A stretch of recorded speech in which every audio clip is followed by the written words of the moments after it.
Hello and welcome to the Animation Communication Podcast, your source for discussion about animation, film, fandom, and more. So please join your host, I Love Kim Possible a Lot, or KP, and Lauren Kizich, the Abbey Roadie, for today's discussion. If you like what you hear, please remember to support by giving a like, a follow, as well as subscribing to the main I Love Kim Possible a Lot channel on YouTube. Spread the word and keep being a part of a great community. This episode is appropriate for all ages. Hi everyone, welcome to this week of Animation Communication. I'm your host person KP, and then I have Lauren as usual. Hi Lauren. Yes, hello. Lauren exists. So again, we're still under quarantine, so we thought we'd be extra mean and taunt you with our Disneyland episode, or one of many Disneyland episodes, depending on if we, want to eventually go to the park and do a live episode. I don't know, we'll figure it out. That requires buying a camera, and I'm like, money, what is money? So this is the general the general intro of Disneyland, giving some history of the park, how it generally affects the entertainment industry as a whole, and then tips and tricks from our guest Ariel, who is actually a Disneyland Cast member. Say hi, Ariel. Howdy. Okay, and what do you do at Disneyland specifically? I am a host at a restaurant. I work at the Blue Bayou. I'm sorry, I make magic at the Blue Bayou. There you go, you make magic. So, and what is the Blue Bayou for those who are unfamiliar with Disneyland in general? Blue Bayou is either known as the most fanciest restaurant or the most expensive, but I assure you it's worth the price. And what's nice about it is the Pirates of the Caribbean restaurant. So when you get on board, when you're going down that river in the bayou, that restaurant you see to the right that is not fake, is actual real people dining, that's me. You can usually see me walking around. So give her a wave. Right on the boat. Please, I'll wave back. It's when it comes back. if we can see each other, but it's dark on the boat. So anyway, so we'll talk about also general Disneyland layout and stuff like that. If you're generally an American, you have some general ideas about Disneyland, the classic, Pirates of the Caribbean and Haunted Mansion, and what's another good classic, Space Mountain. So we'll get into that. We'll get into, I guess, some recent additions. And then, when I say recent, I mean, 90s, early 2000s recent. Has there any been, really, really recent stuff, Ariel, besides Pixar Pier and that kind of thing? Well, the newest addition to Disneyland was Star Wars Galaxy's Edge. Great addition. Our newest one that we're working on is Avengers Campus. And then we also just released Magic Happens, the parade, a month ago. Sadly, it's only been out for a week before the virus. But when it's back, go watch it. It's, in my opinion, it's one of the best parades that they've had in a long while. Yeah. I know Disney's been posting virtual parades, so to speak, on their social media. So they did, to promote the parade, they did post a, quote, virtual version of Magic Happens. So I was able to catch that. So I hope I can go see it one day in person. What a time to be alive. And correct me if I'm wrong, but Magic Happens has some more obscure stuff, too. They have, things like the Sword of the Stone as a float. Oh, yes. And some other stuff. That I love that float. That's fun. Especially because you don't get to see Merlin or Arthur. Yeah. One of the best floats. I love it. It's really funny. Yeah, I just... Fun fact, Merlin was at my birthday party when I turned 6. Because I went to Club Disney. That's a whole other thing we can go into in this podcast, in the history of Disney, if we had to. I'm jealous because these two children grew up in California, so they're just like, oh, I'll just go to Disney. It's fine. And I'm just like, I hate you. So they'll probably have a more just kind of general knowledge about Disneyland as a whole than I will, because I've had to learn everything from the comfort of my East Coast home for the most part, because I'm not in California right now because there's a plague going on or something like that. So to be fair, KP, you were closer to Florida, so you were closer to Disney World than we were. I mean, so. that's true, but Florida isn't like down the street kind of thing. So it's not like, let's just go to Disneyland on Sunday. Like Florida's a whole like 10-hour schlep down, so you have to like plan and get a hotel and all this stuff, and but anyway, it's fine. So okay, so Lauren as usual does the news. So Lauren, what is the newest news of this recording that will date it considerably? Okay, so ironically, don't have much in terms of Disney news for a Disney episode, but not as much has been going on in the Disney realm, other than, I guess to timestamp this episode, Daisy made her debut on the DuckTales show, DuckTales 2017, which is now 2020. Everybody calls it 2017, though. But yeah, she made her debut last night. And then we also have news on the front for Scoob movie from Warner Brothers. Everybody was kind of wondering what the fate of that movie is going to be given the coronavirus effect. So at one point they did, I guess they were delaying the movie from theatrical release. So people didn't know when it was going to come out. And now we finally have word that it's not going to come out in theaters at all. It's actually going straight to VOD on May 15th, which was going to be its original theatrical release. I was really hoping to see it in theaters, but I'll take what I can get. I am still going to pay to watch it because the movie deserves all of that support. Hopefully we can continue to get more of that Hanna-Barbera cinematic universe that they're trying to build up, and that Scoob is a good entry at the forefront of this universe that they're trying to establish, because I think it's great to kind of reboot and refresh these properties without making them so different from their origins. Yeah, I think that's probably the best way to go about it, especially because Turner owns like Hanna-Barbera at this point, correct? Okay, so they have access to the whole library, but I think Scooby-Doo is like one of the few ones. I mean, the Flintstones has revive attempts every like couple years or so, and the Jetsons like maybe once or twice a decade, if that, because the Jetsons is I guess like slowly sneaking up on us. But Scoob is the only one, I think, or Scooby-Doo, I keep on saying Scoob, but anyway, Scooby-Doo is the only one that I think that's continually making content between the TV show versions. There's always a new Scooby-Doo version, or Scooby-Doo cartoon after the old ones get done. Watch Mystery Incorporated, that's the best one. And Pup Named Scooby-Doo is fun, too. And then they have all... And there's also Guess Who, which we had Steven Silver on recently to talk about. Yeah, go watch that. Yeah, Guess Who is cute and fun. And if you like famous people that are drawn into Scooby-Doo, and it's very classic as far as the art style, and it's a good replica of what was it based on? There was an older series version. I can't remember off the top of my head, but what? Oh.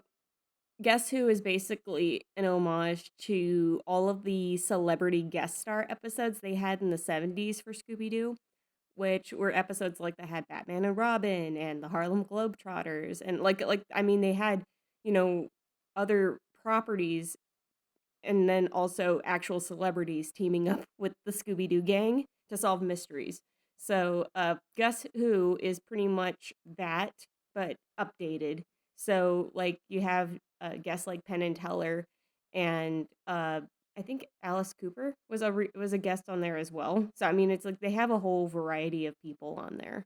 But yeah, and Steven Silver worked as a character designer on that, so he got to work on translating these newer celebrities and newer IP characters into the show. Yeah. I was wondering if that old Scooby-Doo was called something, but I think it's just Scooby-Doo, and like it's still called Scooby-Doo and Guess Who, right? I think I'll Google it later. It's fine. We're supposed to be the experts, but it's fine. Yeah. Any other news? Is that it really? It's kind of a slow news week otherwise. So, yeah, I mean, in terms of entertainment, yeah, not a whole lot happening there. Hopefully we'll have more by the next episode, but yeah, that's as of right now. At least we had some word on Scoob. So we'll see how that happens for other theatrical releases that were slated this year. We still have other movies like Soul that's still, I mean, it was just pushed back, but it's still slated for theatrical release. Then you have, you know, other movies that we're still waiting on word if they're gonna go just straight to VOD. So we'll see. We'll see. Did Trolls World Tour do? There we go. Actually, It did really it well. actually did really well. Yeah, actually it did. Yeah, and so Universal was actually really happy with the results of that. So again, this was a turning point movie. This was like testing grounds and a turning point. And so what began as just kind of like a guinea pig kind of project to have Trolls World Tour be VOD and theatrical at the same time. Yeah, apparently it's been doing really well and it's gotten a lot of positive responses. And I personally watched it and I loved it. So I think there was, in terms of like an overall like world development and story, I think I liked it better than the first movie. But I think in terms of, I don't know if it was just because I know the story better to the first one, and it's kind of like when the first one establishes a story and then the sequel, you're like, okay, I have to kind of get used to the story before it becomes a memorable story to me. um, it still has to settle in on the second one, but I did enjoy it a ton, and I kind of wanted the Rock Trolls to win. Mostly because their covers were really good. Edgy The music's boys. awesome. The music's awesome in the movie, I'm not gonna lie. Especially with how they were developing each realm of trolls and each kingdom of trolls based on a genre of music. That was really cool. And they each had their own string that was an embodiment of their culture and their music and everything that they were. So, and it's an Infinity Gauntlet style, kind of, but with guitar strings. I wish they. I'm really glad they didn't call it Trolls 2. They called it something different. But that's just a personal preference, I guess. All right. Yeah. Again, not really much going on entertainment-wise because everything is dead. There's tons of new stuff on Disney Plus though, from what I can tell. So go watch Disney Plus as usual. Did you see the promo for the new Bill Farmer thing where he's gonna like be hanging out with doggos and stuff? I think I saw a teaser for it. I don't, but yeah, talk about a little about that here. Oh, I just saw a teaser for it too, so I don't know when it's coming out. It's probably coming out soon, but basically, the Disney Plus platform is again, like as I predicted, giving more flexibility to what kind of content is going on there, and not necessarily things that are traditional. Like, so Bill Farmer is the voice of Goofy. He's been the voice of Goofy for like 20 years, so he's been Goofy in like Goofy movie, like pretty much anything they need him for, like parks wise, things like DuckTales, the new DuckTales, he's still Goofy in the new DuckTales. I assume Kingdom Hearts, he was Goofy in Kingdom Hearts. Yeah. I think he's been the steady voice of Goofy for 30 odd years. Yeah. Like over 30 years he's been the voice of Goofy. So, but no one would really know who he is except these like people like us who are just really into animation and know all the voice actors and like can tell their ranges, and like it's like a drinking game, guys. I think I've made that joke before, but anyway, so I think what he's doing is it's very like aimed at younger audiences from what the promo seemed like, but he's going to people that have like not breed, maybe like animal shelters and things like that, and interacting with all different types of dogs and giving some background to, I guess like, what they're trained for, what are their pros and cons, just some good footage of Bill Farmer with some doggos. So, and he's like probably in his, from guessing, probably mid 60s, early 70s kind of looking guy. But yeah, he's like, I'm glad they're doing stuff like that where they're incorporating some of these people that, most people have heard, but they wouldn't think that, there's someone who's on Disney's payroll who just comes back and does the voice for Goofy, or the voice for Minnie, I think died last year, or the most recent one. So, yay Disney Plus, good job. But like, that's something that wouldn't be necessarily on the Disney Channel. It wouldn't. It might not be even in the parks unless they're like promoting some kind of, you know, charity thing that they're doing with the local organization. So, yay, Disney Plus giving some flexibility to kind of what content they're doing and having people learn about Disney from like all sorts of different avenues and not necessarily just the more mainstream cartoons and like the stuff that's programmed to be, you know, targeted to a specific demographic. So, you know, but that's my rant. Okay, so today is the Disneyland history episode and plus some. So I'm gonna let Ariel talk a little bit because we haven't really been letting her talk that often because the news takes forever. So if you're coming back to this and you're like, this news isn't relevant to me, it's like the year 2025, then just skip it. It's fine. So Ariel, tell us about Disneyland. How did it happen? So Disneyland started off as just an idea, a dream by Walt Disney. He was at it was what they called Daddy Day, where he would take his two daughters with like $2 and they'd go do something together. His daughters wanted to go on a merry-go-round, and being an adult, he can't ride it. So while he would watch his daughters, he thought to himself, I wish there was a place where both the parent and the kid can have fun together. And on that bench, Disneyland came to mind. And from that point on, his heart was set on this dream. And he would do anything, no matter what it takes, to make that dream come true. He originally wanted to build it just across the street from Disney Animation Studios in Burbank. They thought it was, first off, they thought it was a crazy idea that would just be pointless, and it would be too much in the city. So he eventually went around looking for park ideas. Where can he place it? Anaheim was probably at the time just a bunch of groves and very dead. That's all it was, just orange groves and citrus groves as far as the eye can see. And because land was cheap and open, he decided to plant his stake there and make that Disneyland. When he would propose this idea to people to build this within this location, a lot of people doubted him, and they were like, well, how would people know about this? This is away from like the busy roads and busy living areas. Like, why would you build this in the middle of nowhere? Mm-hmm. But Walt wouldn't have that. Now, he struggled with money in general because he kept pushing the boundaries with his animation. Now, to get a theme park, especially during the time where theme parks were really going downhill in the States and in the world in general, no one's going to fund anything like that. So it was just thought to be a pipe dream. He decided to then make a TV series to fund the park and advertise it. So this series ended up becoming very popular and a lot of people interested. And so he would showcase his ideas and the making of Disneyland as it went on. Most of his money he had to beg and beg from loans that he poured every penny that was in his pocket into it. Even the people who he was working with at the time, they actually donated their money to see this dream come true. So you never know, just have the right people and you can get your dream off the porch. Yeah. And it helped that, he had a lot of people that it's like he was selective about the people who worked with him. And he knew he had in his mind the right people to work on the park with him, because he could see who else could visualize and be a visionary like he was on a lot of attractions. And long before he even broke ground on where Disneyland would be.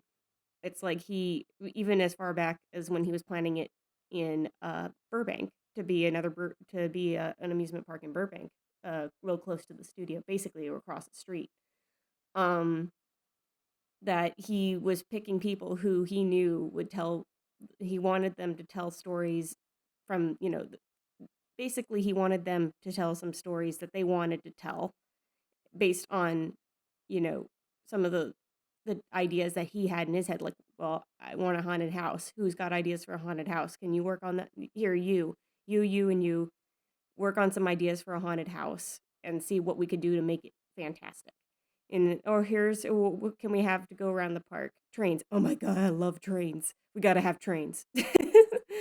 So, I mean, I like all, trains. I like trains. But yeah, it was, I mean, Walt always loved trains, and that's why it's like at one point with the park, there were like an early incarnation of the park. It was like her 4 different trains basically all over the park. He loved trains. This was basically Disneyland was basically what he wanted for families to be able to enjoy, and at the same time, he also wanted a place to have trains. I want my trains, damn it. What's nice about the train at Disneyland that it really does bring together all the lands. So it is in itself a symbol of like Walt bringing all of it together, It's got dinosaurs on it too, which is neat.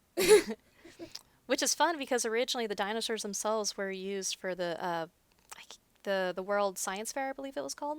Yep, the 1964 World's Fair, as a lot of Disney files will know, it was a staple in Disney history, and it was a huge turning point as well. 4 Because attractions came that's out of it, yeah. yeah. And then yeah, because the World Showcase, like a lot of those displays and presentations, they were either going to be, I mean, before going to Disney, they were either going to be scrapped or they were going to be maybe put somewhere else, but it's like archived somewhere, but not very likely. They were just used as like basically advertising and showcases for technology and for what companies were promoting as their new technology coming out. So basically Disney stepped forward to be the new home for a lot of these displays. And plus it also meant, partnerships with these companies to help have sponsors for these attractions. So it was a major win for Disney to not only promote themselves with these sponsors and to also put forward all of this new technology. Basically the concept of audio animatronics was because of the World's Fair, and Abe Lincoln was the first one to be put in there as the major as the most advanced of the audio animatronics. It was so advanced, people didn't believe that it was real. So to test it, they would actually throw coins at the animatronic to see if he'd flinch because they were so convinced it was an actual person. Hmm.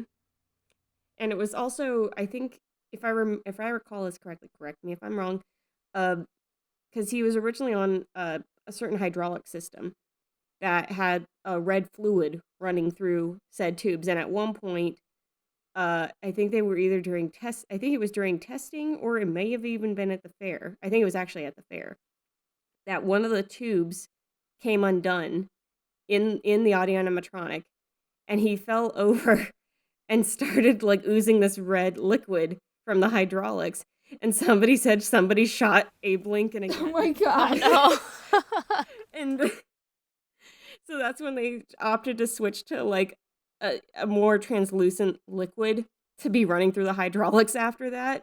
But if I recall correctly, that's what happened, is that originally they had a red fluid that was like it was meant to be lubricated enough to like run through the system fine. But yeah. Womp womp. Disney did use a lot of they did use a lot of donations, like because they were given money for that event, so they didn't actually pay it all by themselves. But Disney was honestly built by the help of others, like in Adventureland. Most of the trees, or practically all the trees, were actually rejected trees from people within Orange County. So they put out an ad and said, if you want a tree removed, we'll take it from you. And so they used all that to put into Adventureland. So those were all technically donated by people. It's amazing. And a lot of them still stand today. So there's a lot of trees that are still there from that time. Shows you how old trees are. Actually, the oldest the oldest tree in Adventureland is, I believe, is around 112.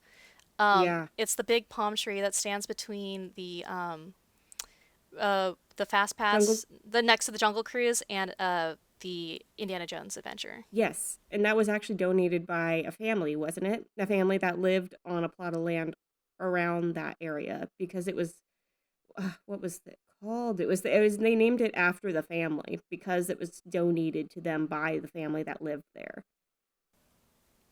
The name escapes me, but that is correct. If you guys know the name, please leave in the comments so we don't have to Google it. Considering I'm running off of things out of my head right now, I'm trying to remember all of this stuff, but I do remember. Ooh, yes, you are correct. It was the oldest tree there is a palm, and it was donated by a family that lived on the plot of land there. So. Yeah. All right. You can continue your story, Ariel. I am drinking my water. So, Disneyland was built in a year. So, a lot of things were rushed. They even had moments where the workers were upset with Walt of how much they were working and just with the money, and they're like, this is not going to work. How are we going to get all these things working in under a year?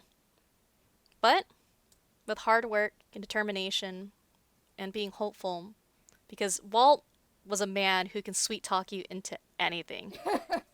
Almost every person who's worked for Disney during that time frame, they all said the same thing. He can sweet talk you into anything. After much convincing, on July 17th of 1955, on opening day of Disney, they didn't exactly think there was going to be that many people, but they were wrong. Crowds from beyond the further eye can see were showing up. And the very first ticket bought was actually by Roy Disney, his brother, for $1. Compared to now, which is like 90 something, but it's expensive. And they just it's amazing how times. Yes, they did. But Roy was the very first person to purchase a ticket for Disneyland. Now, the problem with opening up that day, it was the hottest day of the year. Well, yes, but it was also the hottest day of the year. So it was dubbed Black Sunday because the asphalt was like melting. So women who would wear high heels, their heels would sink into the asphalt. And on top of that, because everything was rushed and they didn't expect this many people to show up.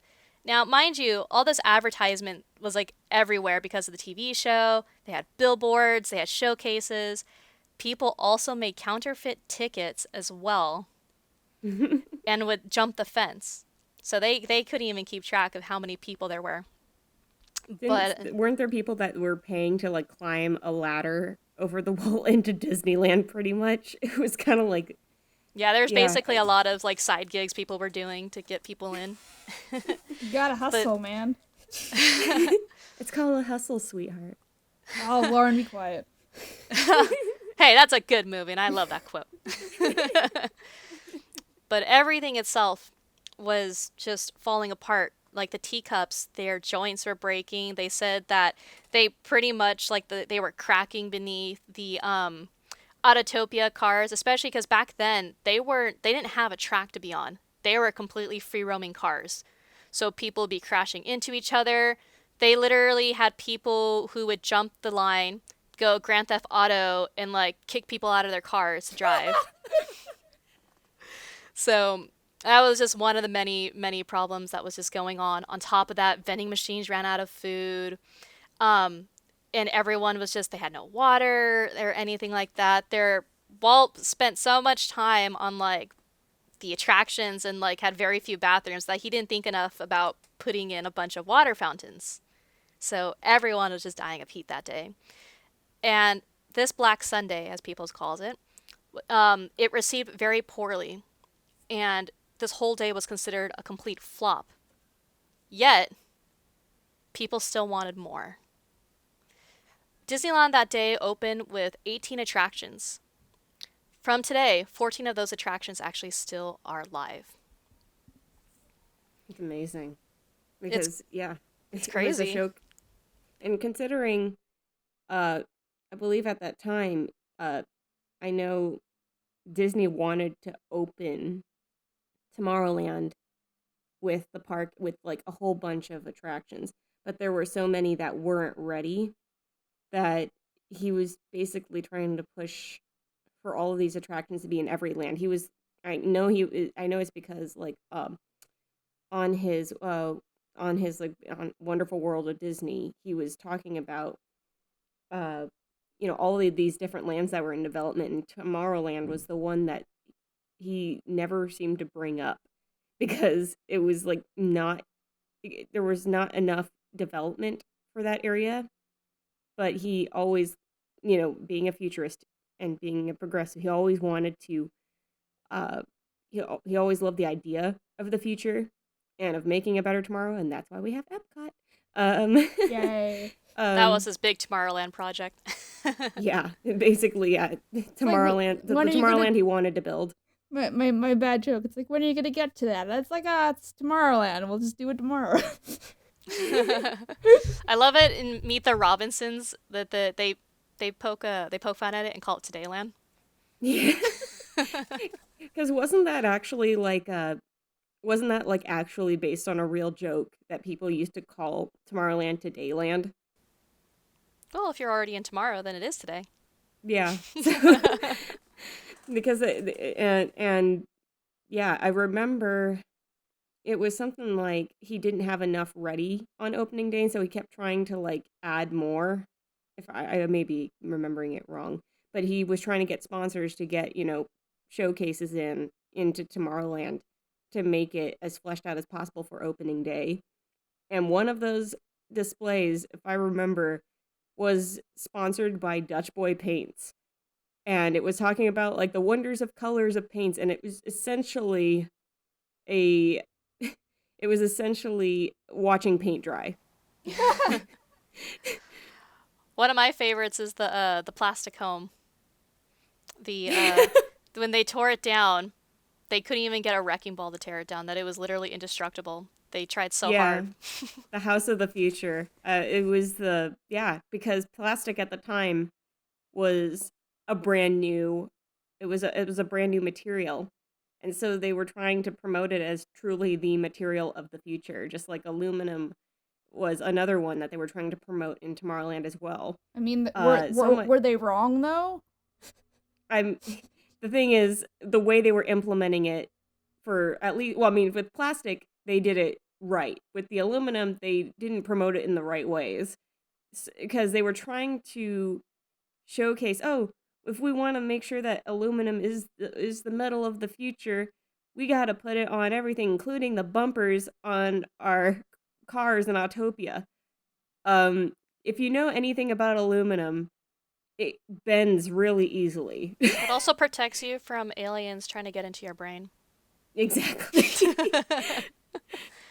But it was they quickly took the bumpers off, the aluminum bumpers off of the Autopia cars when that wasn't working out. They could put it on other things, but not so much that. And also they tried to build the rocket in Tomorrowland out of aluminum.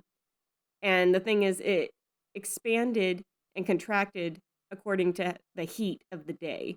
So you would constantly hear the rocket creaking throughout the day because of the heat of the beating sun. That's reassuring. The problem with Tomorrowland, he struggled so much, is also because, well, how do you define tomorrow? It's always changing. Mm-hmm. So trying to find a concept of it.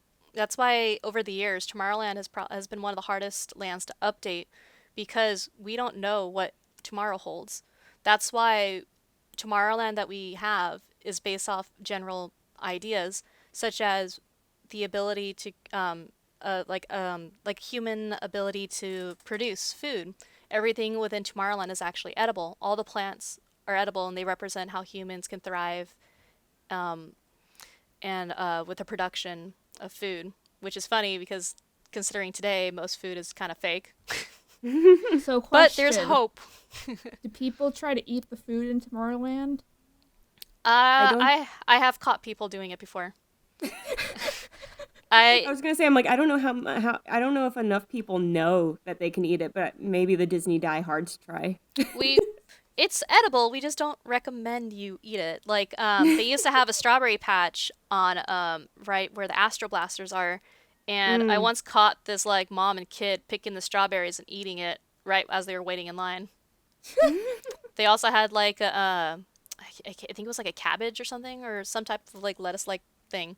I'm pretty sure it was a Oh. cabbage, but next to the Astro Burger, and Mm. this one guy just picks up and walks away with it. I I was was like, gonna oh, that say, happened. like cabbage, kale, that kind of stuff. Like the Something stuff like that's that. hearty. Like I think if I remember, because also kale, we think of eating it, but if you look at it, it sometimes you might even see it in like flower bouquets because it can be very colorful. Like so much so that it's like, when you accompany it with other flowers, you wouldn't think anything else of it. But yeah, that's another thing.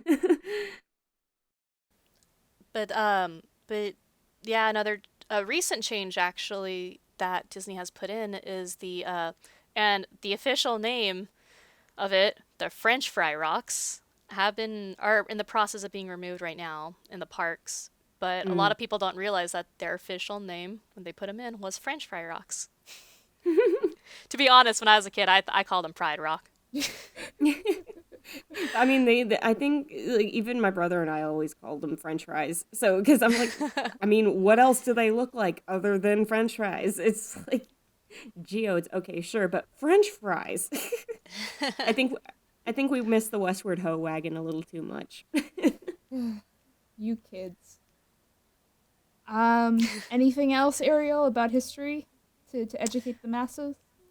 So a lot of fun stuff about Disneyland is that in the making of it, that he pulled certain people from his production teams from the Disney animation teams. One of them was John Hench, who worked in the animation studio. He was known for bringing color into the animations, and he wanted him specifically to bring color to Disneyland. So he was one of the many few of the of like the real founding fathers or whatever you want to call it of Disney. That most of the people were people who just did animation. They just drew. They just painted. No, he literally would grab them and say, "Hey, I need you to like make this for me." And so they would be forced to learn how to do something. I can't remember his name, but he worked in automotives and he worked with Autotopia. And he straight up told the guy, he goes, "I need you to make me a roller coaster." And he was like, "I'm sorry, what?" And he goes, "I need you to learn trigonometry and make me a roller coaster." And that roller coaster was actually the Matterhorn. The Matterhorn was the first thrill ride in Disneyland. It was also the very first tubular steel roller coaster, along with the first roller coaster that's able to handle multiple cars at once. It Neat. was very advanced for at the time, and on top of that, he would also turn to him and said, "Hey, I kind of also need you to have a hole in the mountain and have people travel through it." There was a saying that went around with them that if you pointed out a problem to Walt Disney, he would just straight up say, "Well, fix it," and he would put that project on you. So Yeah. that was a really fun experience for some, frustrating at the time, but fun. And uh, one fun fact about that is that people who generally work for the Matterhorn, they get to actually sign their name inside any of the beams or in any location within the mountain. Nice. So you get to once you work that attraction, you actually become part of it. Different attractions, or even like the restaurants in Disney, they have their own traditions, and it's pretty cool because everyone has their own culture. I myself am still learning about the other cultures within Disney, but Disney is honestly a place where everyone is family. And Walt really pushed really hard when he made this to make sure everyone felt like they were part of it. He really wanted people to bring in their ideas, and he would basically like would fund them. Like he would tell them, "Go do what you need. We got you." We got you, fam. He would pitch that idea, then he would turn to them and say, "What do I need to do?" And then they would say, "You need to do this," and he goes, "You got this." Yeah, I think that's what was really cool, and what a whole lot of people I feel, so many people seem to try to. I think it's because everyone's kind of jaded, but when so many people try to have like this negative perception of who Disney was, they fail to see he was a driven man, but he was also like, he also tried to be, that's why they call him Uncle Walt. He tried to be that uncle kind of figure, a father figure essentially, to the people he worked with. And it's because he wanted to be that mentor. He wanted to help people become their best selves and to work on their best stuff because he believed in the talent that he had. And I mean, he wouldn't have gotten where he was without them. So it's kind of like when you think of, oh, he demanded this and that, it's like, it's almost like having a strict art teacher, as much as you think, oh, I get told this and that and this and that, and when it's actually all meant to help you. And that's essentially what he did, is even if he said, look, we'll go fix it, well, yeah, it was something that had to be fixed. And if anything, that's what helped develop Imagineering and help them become I think it helped them become a stronger group.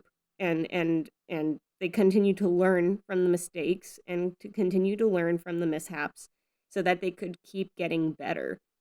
And so it was just, I mean, we wouldn't have the most incredible attractions and the ones that everybody is so devoted to that they don't want them to change. I mean, you already know you're doing something right. If you get to a point with an attraction that it looks and it feels so right, you wouldn't want to change a thing about it. And that's because Walt had that vision, and he saw that his teammates, the people he worked with, had that same vision and wanted to like bring these things to life. And he's like, go for it. I believe in this. Let's just do it. So, I mean, yeah, he believed in that passion. Passion fueled a lot of that. Everything, pretty much. Walt really was a man who showed that you need to fail in life in order to succeed.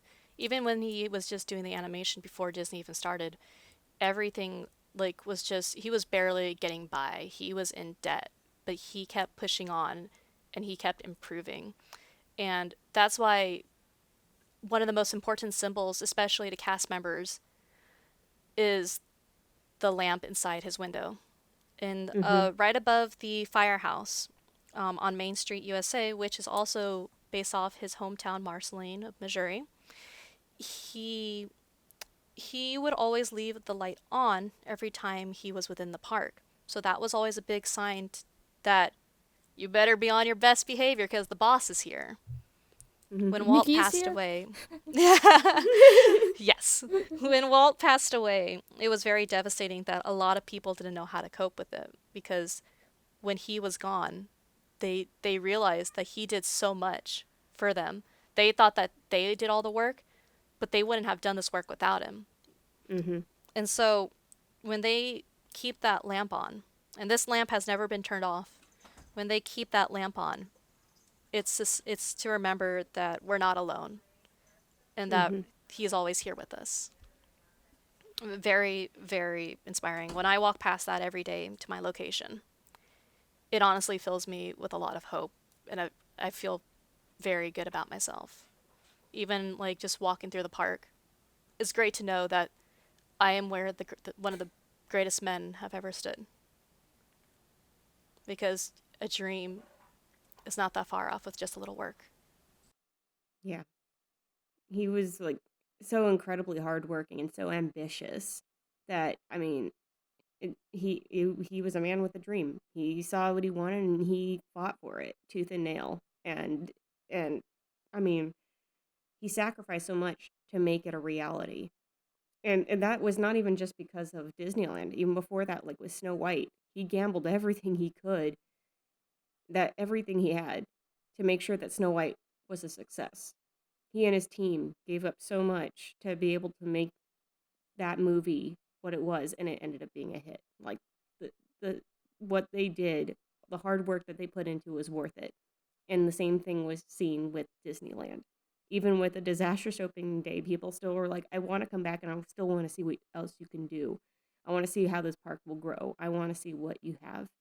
Because the people believed in that, and so did the team.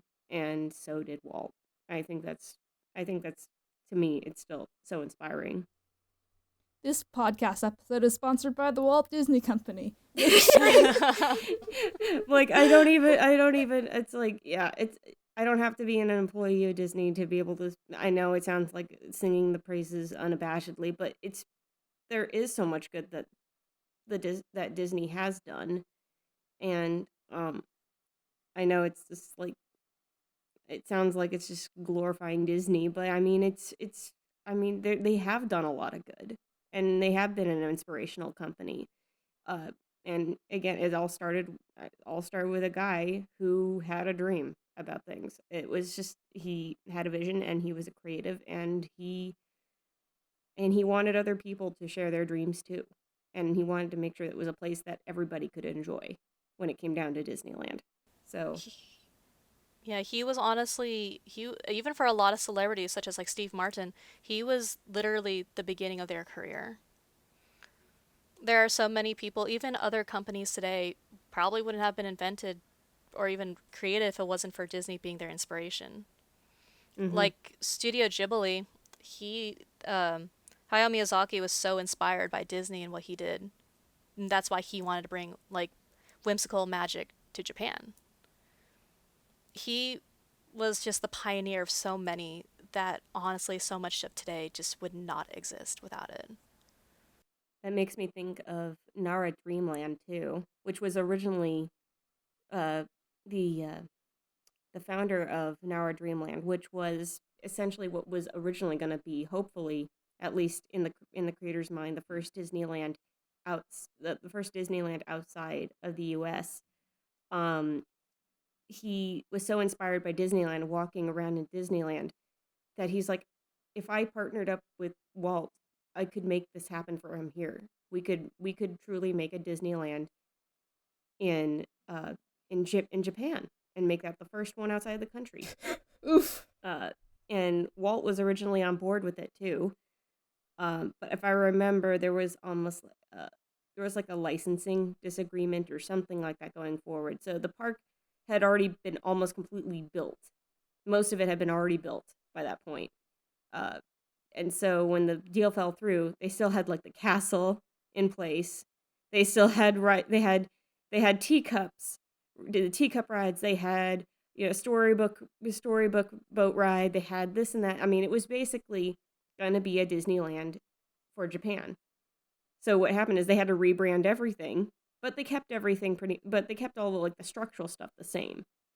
So, and that park was around for almost 50 years, if I remember. Yeah, almost 50. I think it was like, yeah, maybe it was like 50 years, something like that. And sadly, it went down when Disney actually did bring in a Disney park, an official Disney park to Japan when Tokyo Disneyland was brought in, and that was the first. That was the first park outside the U.S. What's funny about the Tokyo Disney is that it's technically not owned, like it's not owned by Disney. It's actually because there's a rule in Japan that you cannot own land within Japan. It's more like they sponsor it, which is why usually Tokyo Disneyland has their own set of rules and regulations when it comes to the park itself, which often is very different compared to like France or like Florida or anything like that. If I Even re- like Shanghai is different. yeah, if I remember, wasn't it like I think the company's called the Oriental Land Company. They were the ones that basically called the shots on the park and said like, oh, do they because Disney didn't own the land, they had the land, so they were like, you can do this and that with the park, and actually they were pretty open as to what the Imagineers were brought over to do, because there was a lot more exploration of new properties and stuff like and new stories, because there was a number of attractions that couldn't be copy pasted over to Tokyo because of cultural difference. Like Haunted Mansion, you couldn't have Haunted Mansion. Uh, isn't it like in Tokyo you couldn't have Haunted Mansion, or is it in Shanghai? Uh, It was in Shanghai had Shanghai it, because they have a different belief in the afterlife system than ghosts and goblins and so they had to make American ghosts.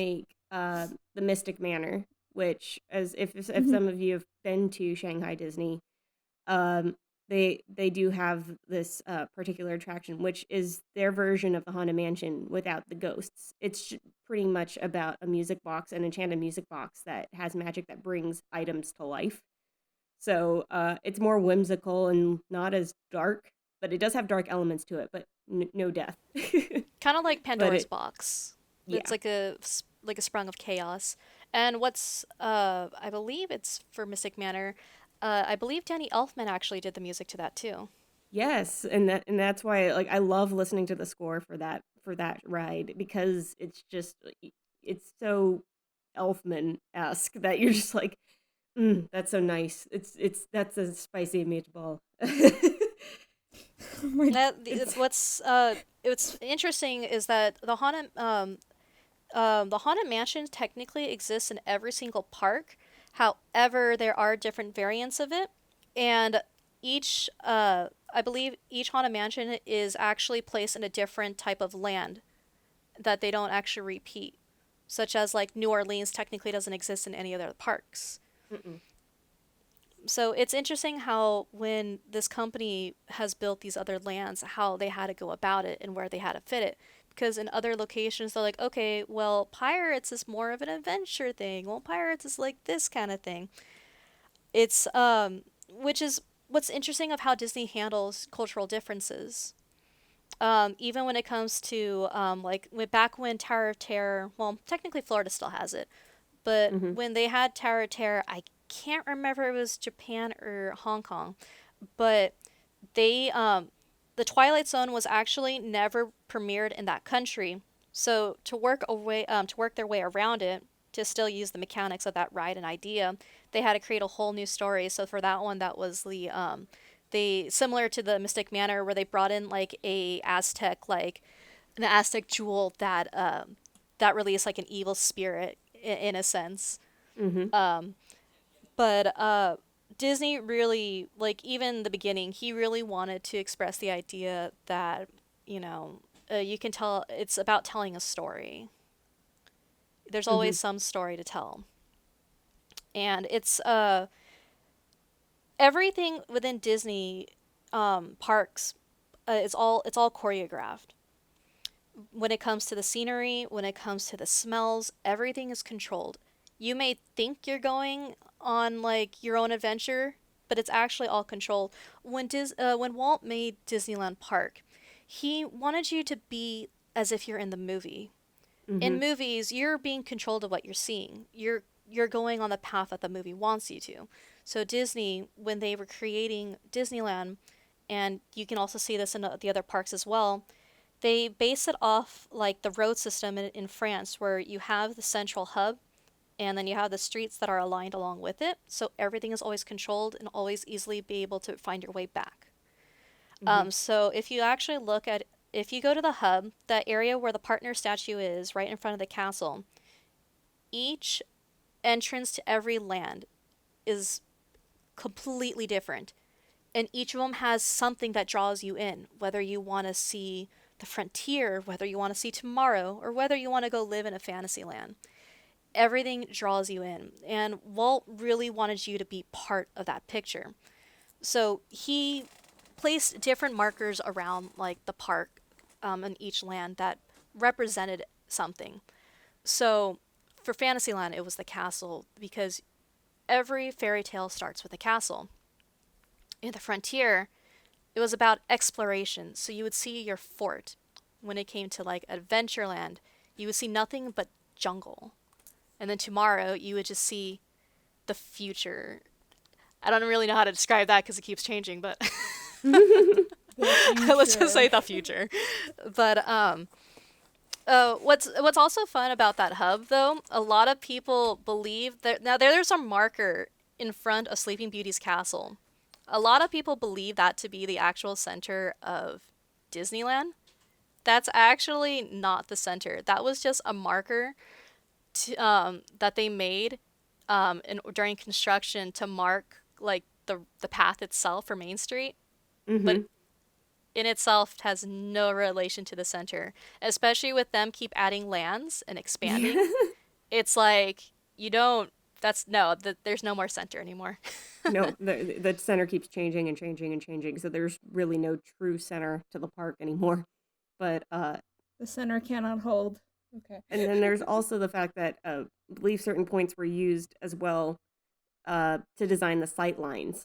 Can you talk about can you go into like the sight lines for each of the lands? Because I know Disney didn't want to make it look like, oh, you could obviously see the edge of one land and another land. It was almost like you had to blend them seamlessly together. But so it was like, if let's say you were in Adventureland, you could look all around you and all you see is jungle. But the trick of the eye, that's the trick of the eye, is you could be looking at the backside of a building and not even know it because of the sight lines. Walt was very creative of how he was able to hide and keep people so like in this immersive world. He first off they learned that this one color green, I can't remember, was it just Disney green what it is now? I think the rumor was it was no-seam green. I think they called no it seam green. Yes, no-seam green.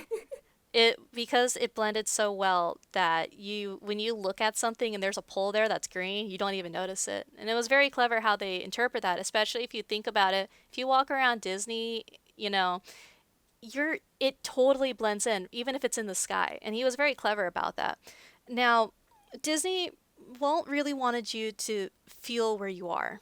So he would control everything. So, like Adventureland, he wanted you to feel like you're in like in an actual bazaar where it's crowded in the marketplace. So you'd be so focused on the crowd and like the shops around you. They were able to hide like a lot with just using the trees. So one fun part is like the everything itself is always closer than what it seems, but a lot of it is just a trick of the eye with simple coloring, simple plants, such as like Tomorrowland. There is actually there's two trees that stand in between Tomorrowland and Main Street. But when you look at the trees, you don't even see Space Mountain, even though Space Mountain is like right there. Mm. And he was very creative, and he also would put extra things to look at in order to draw your eye away. So if you went to New Orleans Square, there's actually, it's supposed to represent a port, like in New Orleans. Mm-hmm. If you look at the right spot, you can actually see a mass of a ship, as if there's another like port right there that are shipping goods in. Walt really wanted you to feel, so he would find ways to distract you, whether it was by smell, by entertainment, or just by look. He thought of everything.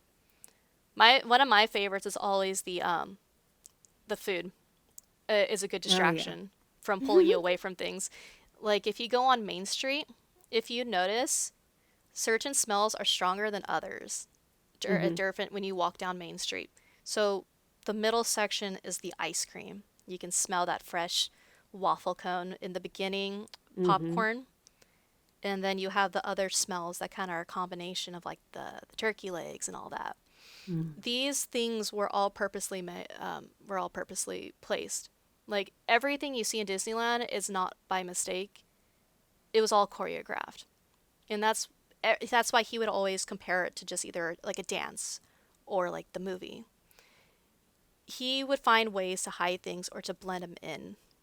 One of my favorites is also just even small details. If you're walking from New Orleans Square to Frontierland, if you look really closely at the ground, you can see where the bricks turn into sudden dirt and rubble. If you look at the fences, you can see the nice like French architect-like fences that suddenly are now just wood. And every land itself has its own fencing, and right where each fence meets another land, it changes. There's also a corner in where right behind Matterhorn where Fantasyland meets Tomorrowland. Just small details like that automatically draw your eye and basically hide the fact that they're right next to each other. Even like the Matterhorn, which stands between like Tomorrowland and like Fantasyland, it covers up the castle and you don't even realize the castle's right next to it. Mm-hmm. And that's one thing that like a lot of other theme parks could not handle the grass, or they couldn't grasp that. And that's why Disney was always ahead of the curve when it came to entertainment. Everything was always planned. It wasn't just because everything had a meaning. Funny enough, when they first started off, certain rides didn't, like, they would just start off like with just an idea, like the facade for the Haunted Mansion. They created it before they even came up with the concept of the Haunted Mansion. He just wanted the mansion there. Mm-hmm. That they actually, pirates and the Haunted Mansion were the reasons why New Orleans had to become something. Like New Orleans Square wasn't even part of the actual like opening. That's something they had to later come up with in order to tie in the two. Mm-hmm. Because why would a haunted house be in like a Critter Country area? Why would it suddenly be in Main Street, USA? Like, it's all jolly here, but now it's suddenly scary. Yeah. And originally, the idea for the Haunted Mansion was that if it were to have anything in it, it would be a facade for something akin to, I think it's what I believe he called it was a museum of the weird, where it was going to be more or less a walkthrough attraction and experience that would take you in certain sized groups through the house in an interactive tour, so to speak. And it would also showcase these weird, these weird, strange things, creatures, items from all over the world. And it was, I guess, almost like, I guess for lack of a better word, almost like a sideshow kind of thing without it being a sideshow. Ripley's Believe It or Not. Yeah, pretty much. A museum of the weird, and that's what he originally called it. But then, because it became so difficult to try and choreograph a whole tour, and because of the immense crowds that Disneyland brought in, the walking tour had to be scrapped. And they had to basically go back to the drawing board of what they should do with the ride. And they instead opted to make it basically like a people mover system, where they had these little buggies. Now you know them as the Doom buggies, that are constantly moving. And you would get into those ride vehicles, and it would take you slowly through the house. And as you might know, if you've been on Haunted Mansion, which I'm hoping most of you have, but if you've not, I will describe it for you. You get into this Doom buggy, and it will position you in each scene. It will turn your car, the ride will turn your car to where you need to look.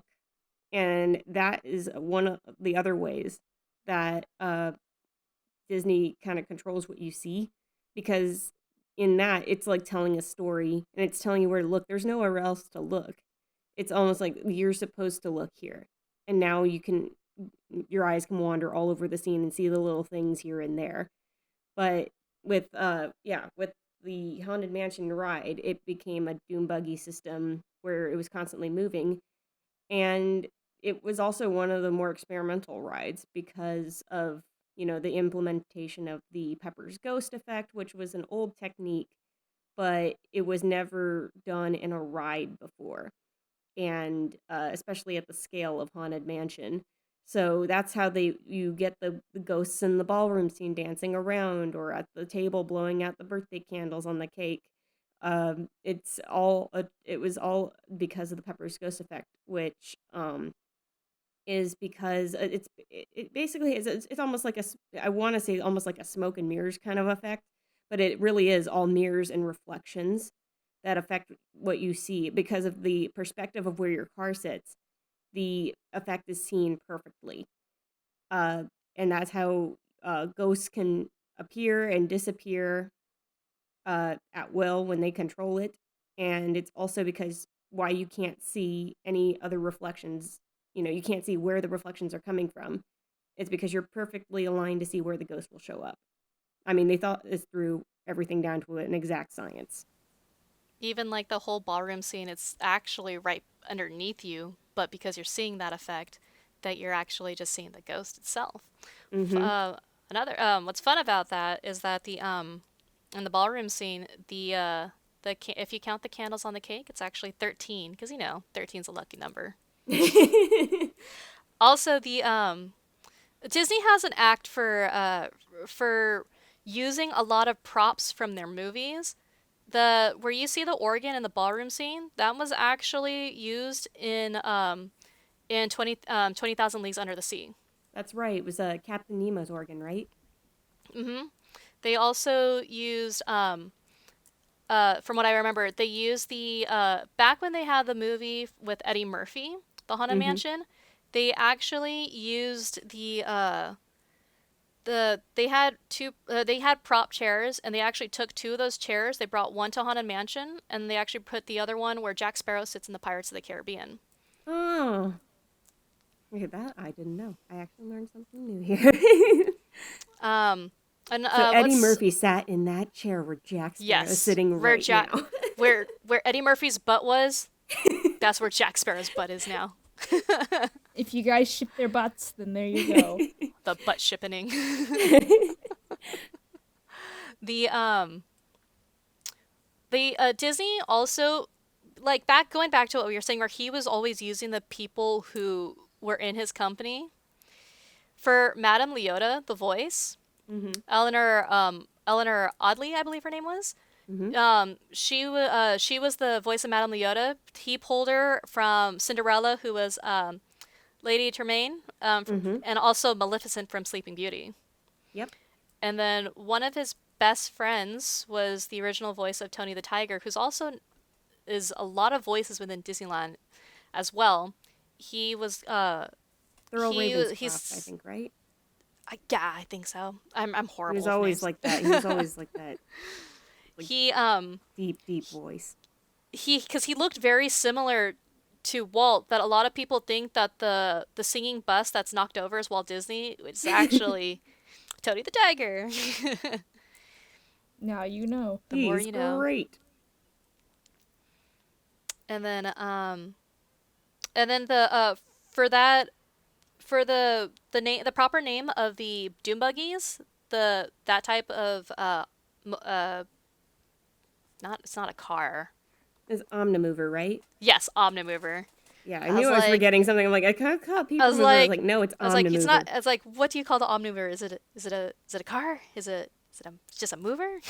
Yeah, it's an Omnimover system, and now I realize I'm like, it's because People Mover was the first thing that came to my mind. Bring it back. Anyway. At least in Florida, they still have it. Yeah, I was lucky to be able to ride it. I've only been to Disney World once, but I was very fortunate to be able to ride it there. And what's cool is that if you haven't been to Disney World, dear listeners, the People Mover will take you through certain attractions in Tomorrowland. So it'll take you through Space Mountain. It'll take you above Space Ranger Spin, which is Astro Blasters in Disneyland. But yeah, the People Mover is not at Disneyland, and there is a interesting history as to why. If you were not born in the 90s, you probably just don't know this part. Maybe you do, maybe you don't. You know the story about the rocket rods? So much fun. Yeah. I've actually seen an in-person rocket rod. I was too young to be able to ride rocket rods when it was around in the 90s. But that was when they basically took out the People Mover cars and they wanted to bring a new attraction to Tomorrowland. So they brought in these cars and put them on the People Mover track. And they were huge. And this was rocket rods. It was basically taking multiple people, and the car would almost do a wheelie as it takes off from the People Mover main station. The problem is the People Mover's a slow-moving ride. Really slow. And then they tried to put big vehicles on a track that was made for slower vehicles. So you didn't really have to worry about having to slow down on banking turns. The rocket rods, they took off super fast, but then they would immediately have to brake before making the round on the turn. Why? Because they would have otherwise flown off the track. And in doing so, they damaged the track. Yep, and to the point where the foundation, the concrete foundation was actually crumbling and people almost got hurt because concrete was falling on people due to the rocket rods causing so much tension and stress. So rocket rods was shut down, and plus the ride kept having technical difficulties. It rarely ever worked. But there is some footage if you actually go to, I believe it's on his channel too. If you go to Carter Sauce on YouTube, he actually has almost like, because he has footage from his old camcorders and stuff, because he did work at the parks. He had camcorder footage of the rocket rods working. So if you wanted to look online, you can see how it worked. And you can see how big. I actually was able to see a full vehicle at. If you've ever heard of the That's from Disneyland auction, that was from a couple of years ago. Took place in Sherman Oaks back in 2018. This one guy had all of these items from Disneyland that he'd basically had a whole collection of items that were all from Disneyland and Disney World, and he was auctioning them off to help fund like medical care for his daughter and to help fund research on her illness, and basically it was all in good stuff. But the display of all these items was free. It's a free show for people to look at, and there was a rocket rod that he actually had. And it was a huge vehicle. My mind still boggles at the fact that they put this on the People Mover track. What could possibly go wrong? And so that's why there's no right? people. Yeah, that's why there's no People Mover in Tomorrowland. And given how expensive it would be to replace the track, unfortunately, it's not looking like Disney will replace it or fix it anytime soon. So gotta work on Marvel Land. That's why. Yeah, gotta hold out hope though at some point fry. if they can bring back the People Mover. I don't wear my People Mover shirt for nothing. Which is funny because I've actually seen an increase of merch for the People Mover recently, like within Disneyland, and I'm just like, what is going on? Is this a sign? I would only hope. It's the cult. They're gonna sneak into Disneyland when it's closed and like slowly work on the People Mover until it's operational, and then the Disney employees will just be like, did you guys know that the People Mover is working? It's just like, when did that happen? It's just like, it was a secret. No, like after the virus ends, we're all gonna go back to Disney, and then suddenly the People Mover's there back. Like, that's what they were doing all along. Coronavirus was started by Disney. It was just a distraction.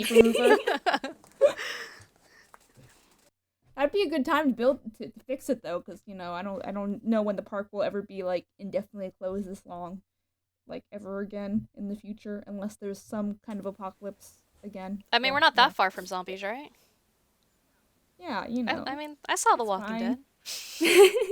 We got animatronics. That's like similar, right? We're gonna That's have Five Nights at Freddy's territory. I was gonna say we're gonna have a Five Nights at Freddy's situation on our hands if we're not careful.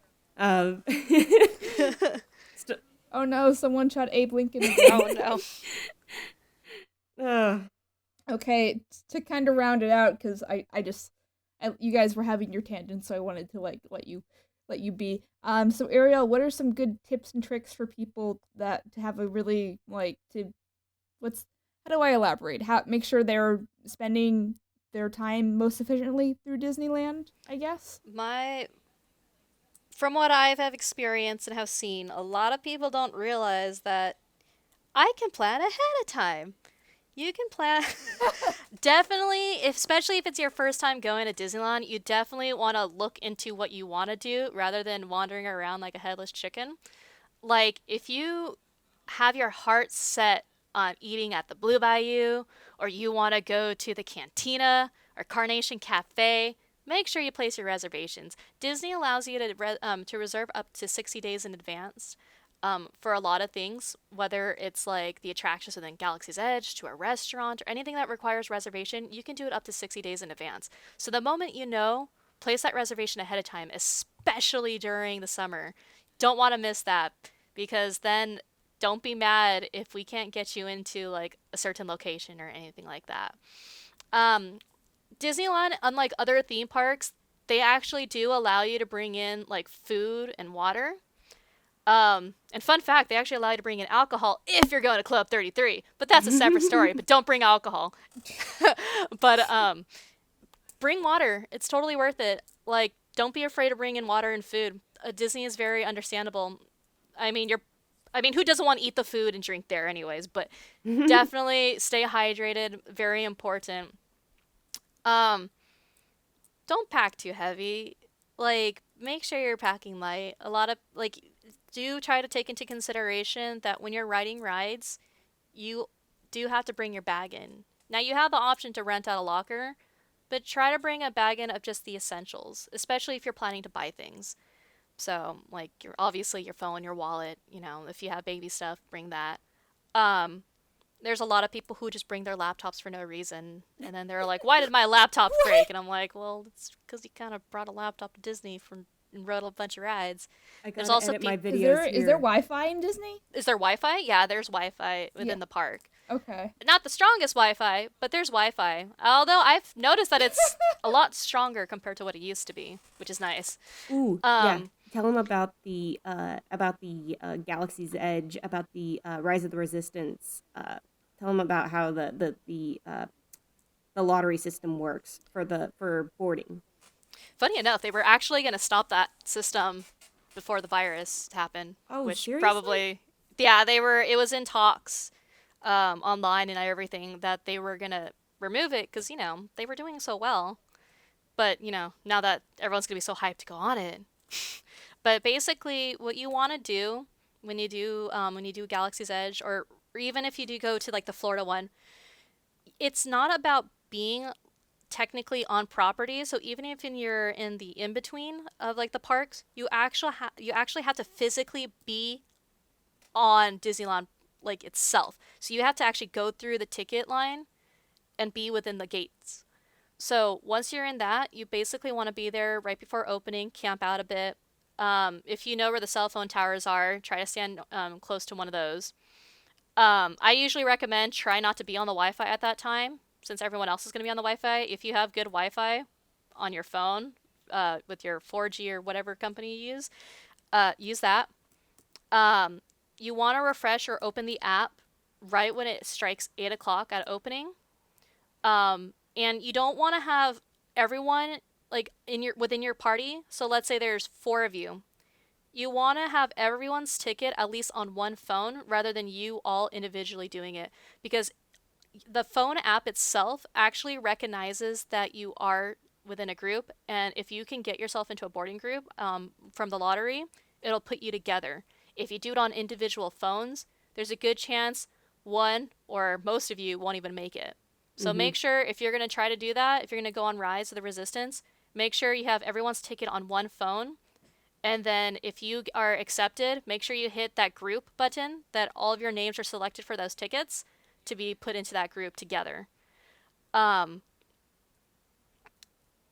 also recommend that definitely use your phone. A lot of Disney is definitely moving towards the direction of technology, since most people in general have phones. Like in Florida, it's all about magic bands. They're basically eliminating the ability to use cash. Disneyland is kind of becoming that. They're trying to push more for mobile order. They're trying to push more towards like reservations being online and being through your phone. And fast passes, definitely before you enter or go to the park, definitely get the mobile app because you can plan beforehand. As I said, plan as soon as you know you're going to go.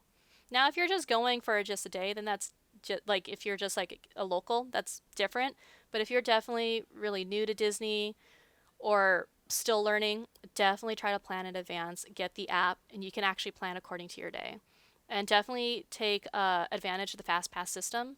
The Fastpass system allows you to pick up a ticket to go on one ride and then come back later to do it while you can ride a different one that may not be as busy. It's usually anywhere between every 2 to 3 hours you can pick up another Fastpass. If you buy for $15 a Max Pass, you can actually pick up more tickets, and you can do it from your phone itself. So especially if you're someone who likes to take photos, like whether it's on the rides with characters or at the photo op areas, wherever you see a photographer, definitely put the investment in to get the Max Pass. It's definitely worth it. Yeah, because that all comes with that. Yeah, especially, I mean, I think it's worth it for the Fast Pass alone that you can just do it on your phone, because you save so much time and so much walking. No one likes to walk excessively because you're already walking a lot. Don't do it. Yeah. Run while you can. Okay. What are we looking at for time? Yeah. Do you have any I have a couple of questions. Do you have any questions, Lauren? No, I don't think so. What are the questions you have? Oh, I was like, Ariel, tell me about how people dump their mom's cremated remains on. That's not allowed anymore. You're not allowed. They will stop you from doing that. They will. Okay, if they see you. Yeah, they had to close down Pirates and they had to close down Haunted Mansion. I forget when they did this, but they actually had to close down. And now that's one of the many items, such as, well, not many, some of the items like selfie sticks are not allowed within the park because it does mess up the systems and the rides. So don't ruin other people's fun. I understand that you want to do it. Just don't dump it on a ride. Don't unless you want them vacuumed up at the end of the day on Haunted Mansion, just don't do it. And going straight in the trash. Just put the soul within an empty jar, put it in the jar and then open the jar at Disney. Set them free. Or just have a locket or something with them, and they can be with you in spirit. You get it? Because Haunted Mansion. Hey, make it 1,000 instead of 999. Do they can they tell well, I'm sure they can tell what urns are, but can they tell what the containers well, anyway, you do have security, so yeah. Just tell me about all the cremated remains. I'm just this is a Disneyland episode, and I'm just I still want to know about the morbid stuff because I'm weird. Lauren, do you have any questions? Favorite park food? Ooh, depends on the season, but my go-to. Gosh, now are we talking about just overall, or are we gonna go into the different sections, restaurant versus cart? Go ahead and go into the different sections because there's always something good out of every section. So how about that? I have to say my favorite food when it comes to the restaurants is the Blue Bayou Jambalaya.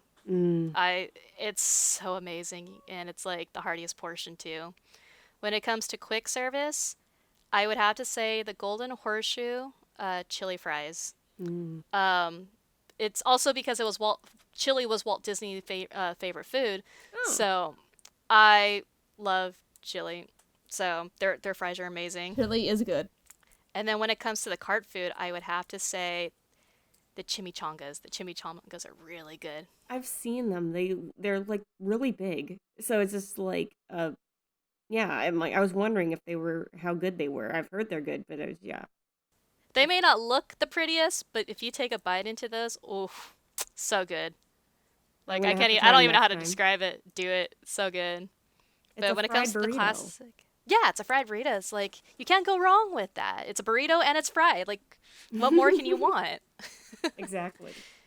But classic-wise, when it comes to the park foods, I have to say the Mickey bar, the Mickey ice cream bar. They for cast members, they at the end of the year, they always give cast members little gifts, and there was food coupons. And on the last day, I stayed extra to help because there was a special event going on, and I really wanted to help create magic for someone. And so I only had 2 hours left in the park. So in 2 hours, I shoved about 10 items in my mouth. And it was the hardest thing because certain items are only available in certain parts of the park. I actually didn't know this, but the pretzels are only within 2 areas. You can only get it in 2 sections of the park, and that's one in Frontierland and one in Fantasyland. Really? So I literally had to run all the way I'm curious, to go get one. Do they still sell? Because I remember for a while when they were the hot topic of discussion, the quote, I say quote because they aren't the official name, but the quote Dole Whip donuts that were sold at one cart, and I think it was in Tomorrowland. I never personally saw them ever at Disney. I know for a fact they did it in Florida.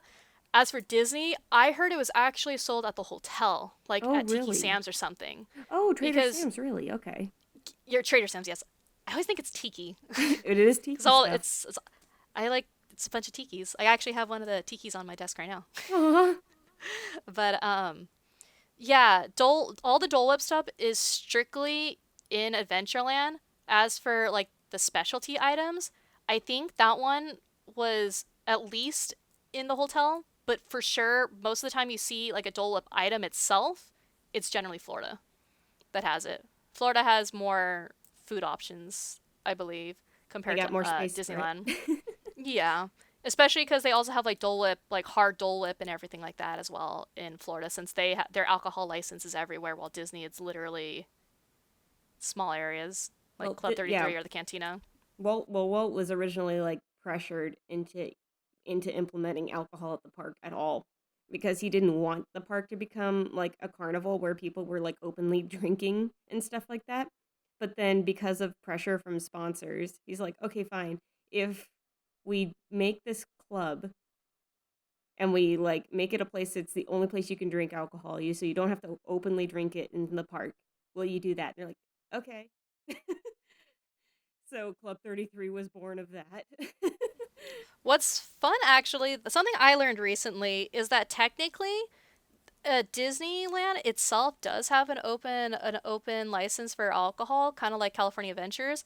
They only allow it when they serve it on events. So I think like when they did the 80s night, they actually had Mm. an open bar, I think in Fantasyland, because I know the gummy bear drink, I think it was one of the more popular items during that night. Like you can Oh, technically pick it up anywhere within the park if they're hosting an event, but other than that, like no other location does sell alcohol besides Club 33 and the Cantina. hmm. But Disneyland technically does have the alcohol license. So it's hard to say that maybe in the future they might open it up eventually, but I honestly doubt it, and I would be happy they continue to keep it this way because Yeah. it really does interfere and it doesn't fit the atmosphere. Because like in California Adventures, it's like you're within California itself, so it makes more sense to have like your ability to walk in and out. While Mm-hmm. Disneyland, it's you're in your land kind of Yeah. thing. Yeah, with California Adventure too, it was like it's kind of like it's off-putting when you walk into an area and then you just smell beer. It's not because I mean I don't know even people who drink beer, I know they're just like, oh, it doesn't smell the best. I'm like, yeah, because you walk into a Disney park and that's not the smell you're expecting to smell. You're expecting the waffle cones on Main Street. You're expecting popcorn. You're expecting churros. You're expecting Oh, all I'm of getting that. hungry. I know. I'm like, I go for a churro right now or Dole Whip. Oh God, in this heat, I could go for a Dole Whip. Churros are actually the most sold items, I believe, when it comes to food at the park. And it's because of Videopolis in the 1980s that churros were implemented too, right? It was like a cast member who thought of adding the churro cart outside of Videopolis to sell to all the kids that were going to this. Okay, Videopolis, for all you who don't know, Videopolis was a dance club in the 1980s, which was, I mean, dance clubs were all the rage in the 1980s too. So there, I mean, Knott's Berry Farm had some, Six Flags had them, and then Disney had it. They had their own called Videopolis. And it's because of Videopolis pretty much that because the kids needed some snack food and something that was sugary and warm and something that a kid couldn't resist, a teenager couldn't resist, it was a churro. And so basically there came the idea of implementing the churro cart right outside Videopolis, which was towards the back of the park. And yeah, I and believe where Fantasyland Theater is, correct? Is exactly. where they had it? Yeah. Yeah, and actually, when 80s night came around, they turned Fantasyland Theater back into Videopolis just for that night.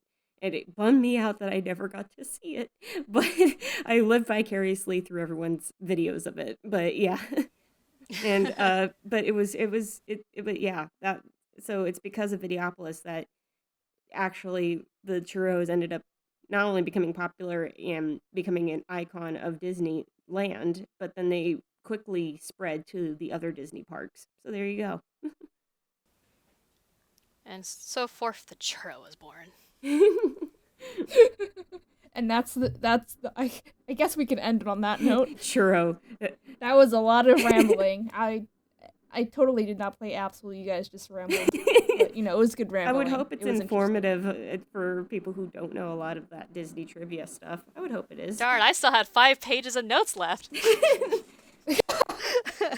Well, we'll save those. We might have you back another time for like more in-depth We'll do history. it a part 2. But yeah, do part 2 like rip. So Ariel, where can the people find you if they want to like bother you on social media? They can find me on Twitter.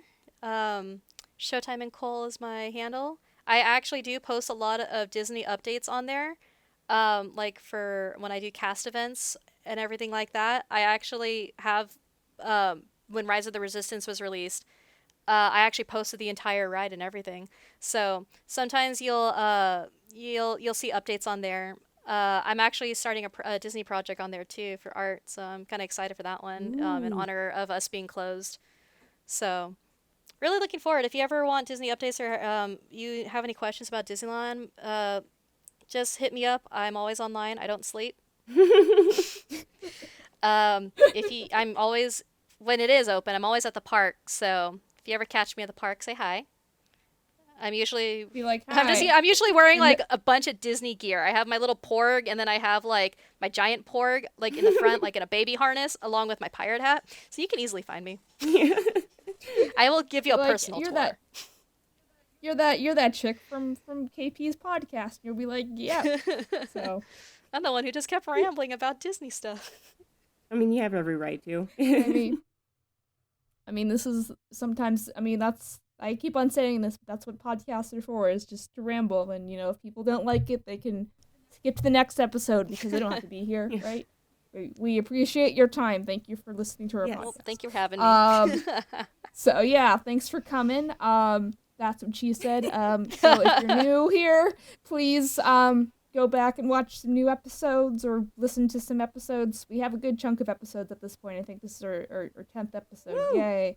And then we post new episodes every week on Wednesdays, 6 a.m. Eastern on SoundCloud and Spotify or whatever the heck you use for your podcast things, iTunes, whatever. And then if you don't know how to podcast, then you could find us on YouTube, and it's free regardless, except it's not free for me. I have to pay for SoundCloud Prime or what the hell ever. So That's yeah, a thing. enjoy it on my dime. There you go, guys. All right, we'll see you next week. All right, bye, guys. Bye.